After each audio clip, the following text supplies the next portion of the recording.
آیت میں بھی پروردگار قبلے کے متعلق ہی فرما رہے ہیں، مسلمانوں پر تنبیہ کر رہے ہیں کہ دیکھو تم جہاں کہیں بھی ہو یا جہاں سے بھی نکلو، اپنا رخ مسجد الحرام کی طرف پھیر لو۔ دنیا کے کسی بھی حصے میں ہو تو تمہارا رخ تمہاری نمازوں کے لیے مسجد الحرام ہی کی طرف ہونا چاہیے۔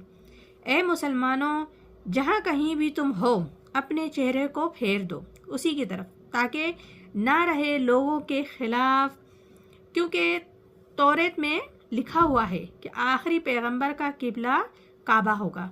تو حضور اکرم صلی اللہ علیہ وآلہ وسلم یہ قبلہ اختیار اگر نہیں کرتے تو علماء یہود حجت قائم کرنے لگ جائیں گے کہ مسلمانوں دیکھو تو توریت میں تو لکھا ہے کہ ان کا قبلہ یہ ہے، لیکن انہوں نے تو یہ اختیار ہی نہیں کیا۔